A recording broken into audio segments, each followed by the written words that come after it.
Thank you very much, Mr. Chairman.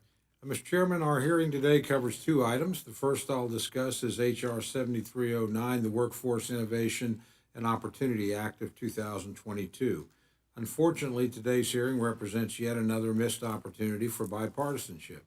The Workforce Innovation and Opportunity Act, or WIOA, has historically been reauthorized on a bipartisan basis, and there certainly is an appetite among Republicans to do so again. But instead of putting forward a bipartisan measure that builds upon the last reauthorization, providing needed reforms and more flexibility to states, employers and employees, the majority has instead chosen to move forward with a partisan measure. And what's worse, it's a partisan measure that rolls back previous reforms in WIOA. If the majority has its way, it will impose a one size fits all structure from Washington that will limit or remove a vast majority of the flexibility for states. The majority's bill will impose onerous reporting requirements on the states that will waste time, money, and resources that could be better used getting people back to work. And instead of focusing on connecting job creators with job seekers and helping people build up their skills, it will force states to spend their time responding to commands from federal bureaucrats here in Washington. Mr. Chairman, it's disappointing that the majority is not putting forward a bipartisan bill today. This is certainly an area where Republicans and Democrats have shared goals.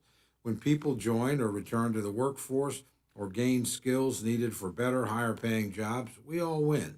Taxpayers win, job seekers win, employers win. And on a topic that is so beneficial for the entire country, and on which there's so much agreement between Democrats and Republicans, it's disheartening that we are not considering a bipartisan bill today.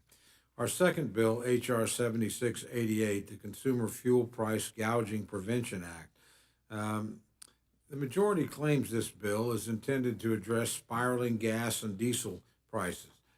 But the reality is that this bill is a smokescreen intended only to deflect away from the failed policies of the Biden administration that led us to this point. Consider what this bill does. It gives the Federal Trade Commission the authority to go after alleged, quote, price gouging, unquote, in the consumer fuel market. But unfortunately for the majority, the Federal Trade Commission already has this authority. And today's bill, even if enacted into law, would do nothing that the FTC cannot already do. But consider what the bill does not do. It doesn't add new sources of energy to help bring prices down.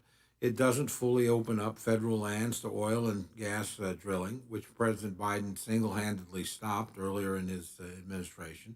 It doesn't restart the Keystone XL pipeline, which would have brought 830 barrels of oil per day to American oil refineries.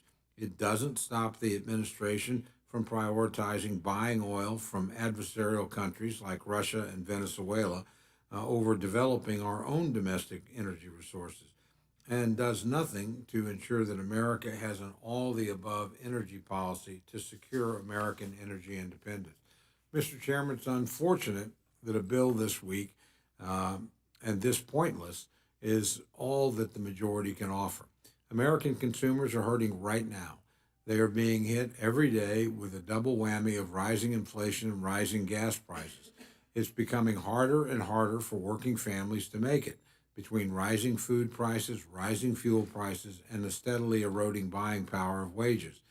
We can and should be doing all we can to expand energy supplies to bring prices down and reduce pain at the gas pump and at the grocery store.